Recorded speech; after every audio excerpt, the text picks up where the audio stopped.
Welcome back to the Candidates 2024. It's round number 10. We're getting close to the finish line, and today I'm going to analyze a gameplay between Hikaru Nakamura and Nijat Abasov. Guys, round number 10, Hikaru with white pieces. He lost the game the round before and now he's looking to strike back, and we have Petrov on the board.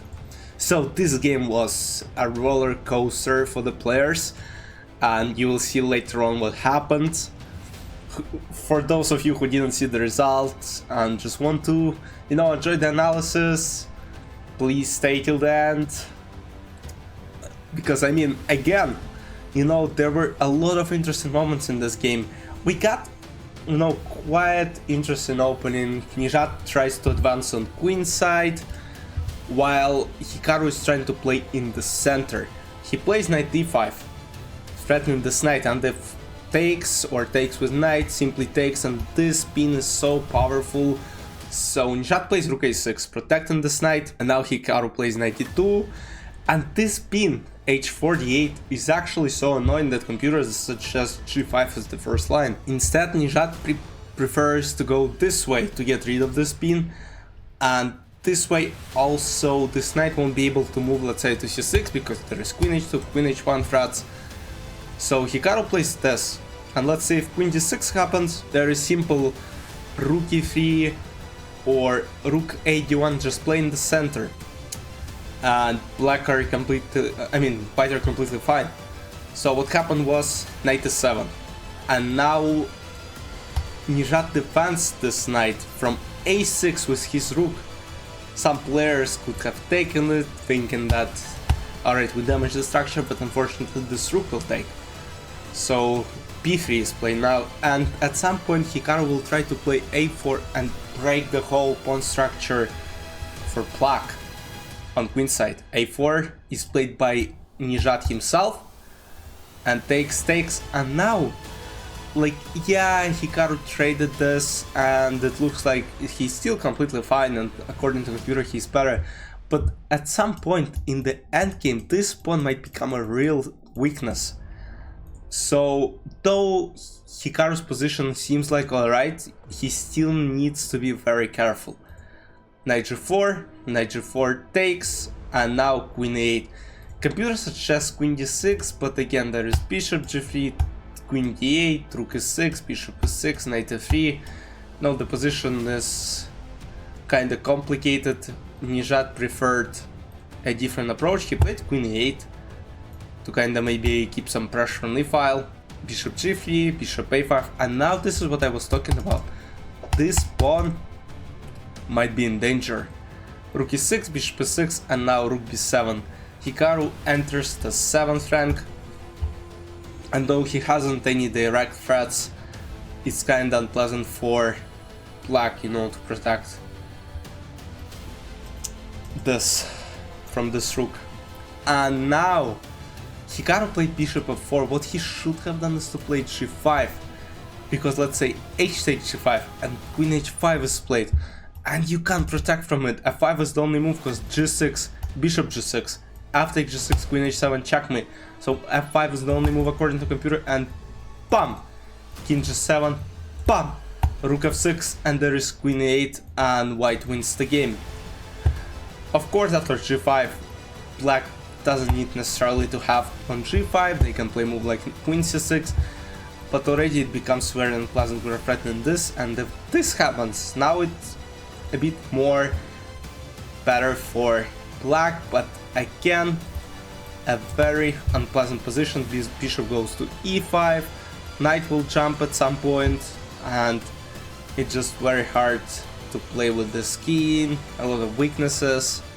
Though this pawn is under attack, it cannot be taken because bishop f5, and now go and try to protect from this, queen d7, there is knight g3, and basically so much pressure on black that the position is completely lost.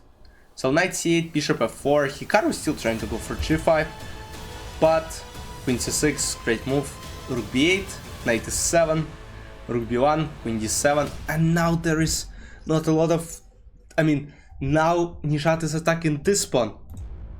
g5, bishop g4, and now the position is not winning anymore. Nijat managed to equalize the game. And at this point, many people were saying that, alright, Hikaru is not better anymore, and he might not win this game. And according to computer, he's a lot worse.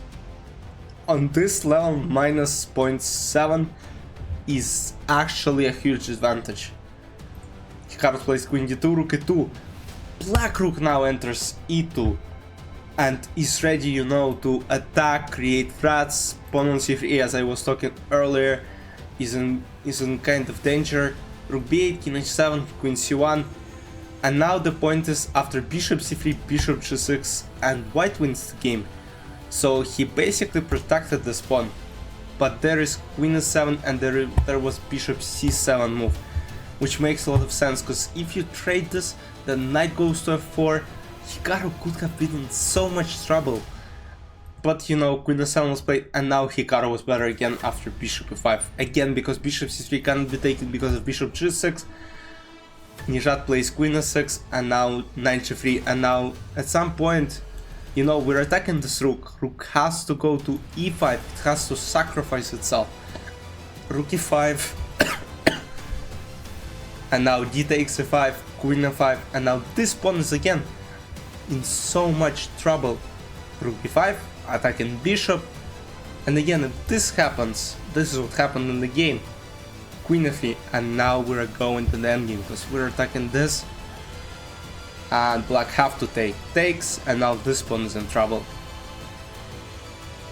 So traded h4, which is a huge mistake. Though I thought that Hikaru might not win this game, you know, in a clear manner. But h4, knight e2, bishop e3, rook a5 attacking a3 pawn, king g8, rook a3, bishop g5, rook a8, knight f8, a4, f5, and Hikaru is definitely winning this. h3 takes. King is moving forward. The problem is black pawns are not moving, and this pawn is so powerful it will win by itself.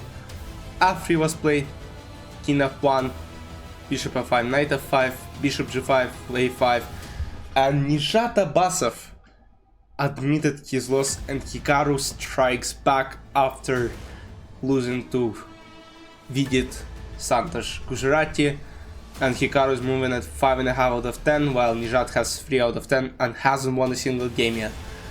So, going to the results, Kukish and Jan made the draw. They're tied at 6 points, and now 3 players are only half point behind. Anyone can still win this tournament, guys. We have 4 more rounds to play. Kukish Jan 6 points, Prag, Hikaru, Fabi 5.5, Vidit 5, Alireza 3.5. I think he is out of this race, and Nijat Abasov is probably going to finish last unless Alireza is going, you know, to have worse results. But it's getting interesting. Around 11, we have a rest day, and now Prag is playing against Hikaru, Vidit against Jan, Kukish against Fabi, and Alireza plays against Nijat Abasov. That's the battle for the last place. But guys, for now, I hope you enjoyed. I'll see you in the next recaps. I mean, candidates are so much fun this year. Enjoy the rest of this tournament. Bye bye.